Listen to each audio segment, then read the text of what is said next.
making gains in the leg department. I get a lot of people want to know how I developed my legs, because my legs are probably the strongest, best part of my physique. Just the overall mass that I have on my legs supersedes everything else on my body. So much so that I have to start doing twice as much lifting in my upper body so that way I look more proportional. So when I first started working out, one of the things that people neglect from the legs is you're either lacking in one, two, or both areas. And most people associate the quads with legs. And so you do a ton of leg exercises, leg presses, your hack squats, but really the foundation of your quads is going to be developed with your squat, just your basic barbell squat. But for me, the thing that people seem to neglect the most, and what I started with was lunges. I did tons and tons of lunges. When I first started, I only had dumbbells, and I did like 35 and 45 pound dumbbells in my grandparents' basement, and I did sets of as many as I can do until I couldn't do anymore. And so I would do lunge after lunge after lunge. 10 down, 10 back, 10 down, and fail. And then I'd wait a good 3-4 minutes and do it again. And so that part of the area that is neglected is really the hamstring. And so many people neglect their hamstrings. It is ridiculous. I put such an emphasis on my hamstrings that I almost put more of an emphasis on my hamstrings than I do my quads. I do stiff leg deadlifts. I do lots of deadlifts. I do lots of lunges.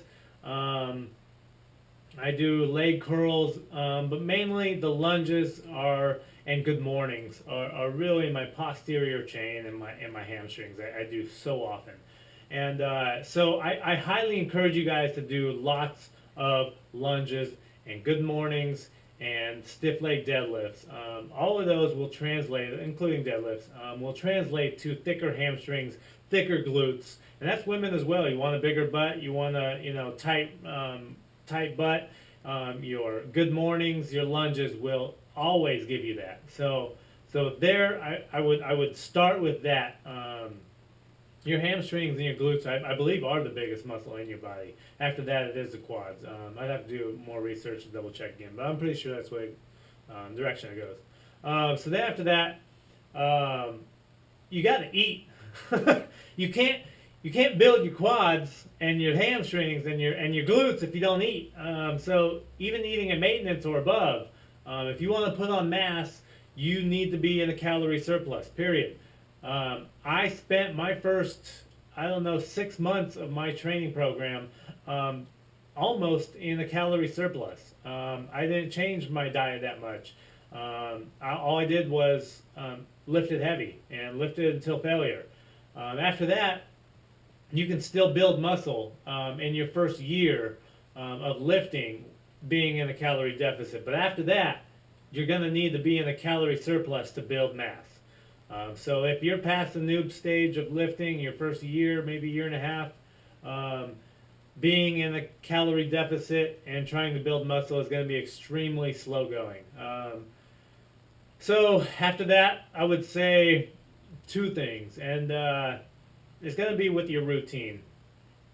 To build mass on your legs, you're going to need to do different sets and different reps. So like I said, when I first started, I did as many as I could do, and so that would translate more to doing higher volume and making sure you go to failure, keeping track of how many you did, and the next time you go to the gym or work on that body part, do 1 more or 10 more, as many as you can do, as long as it's 1 more than you did last time. If you have to do 2 negatives more than what you did because you got to the exact same place and couldn't get more, do a negative more, or 2 negatives more, or 5 negatives more. Keep track, keep a training log of what you did. So you know every time you go to the gym you did one more than you did last time. It's about bettering yourself every time you go to the gym. So the next one is really, now that I've gotten more in tune with my body and working out as much as I have, you also have to go heavy. At the beginning of working out, you can do anything and build muscle, and that includes high volume. But now that I'm getting more into just lifting in general, I see benefits from failing at 21 reps, and I see benefits from failing at 4 reps.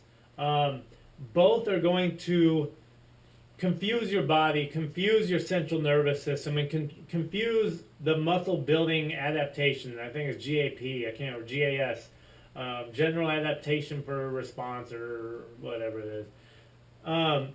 You need to develop both areas. Not saying slow twitch and fast twitch, because both are actually still translated within the fast twitch. But you need to confuse your muscle and your central nervous system. Mainly, it's confusing your central nervous system and pushing it to failure. Your body and your muscle does not know that it's doing 6 reps. Your body knows that it couldn't do 5 reps, and you made it do 6. Your body doesn't know that it failed on, that you're doing 20 reps. What it knows is that you failed on 20 and you did 21. You did 21, so that way it recruited new muscle fibers to be built. So I highly encourage you, go out there, go to failure with good form, and push yourself one more than you did last time, and you will gain muscle and size in your legs. Do not forget to work out your hamstrings. Comment, complain, like, and subscribe.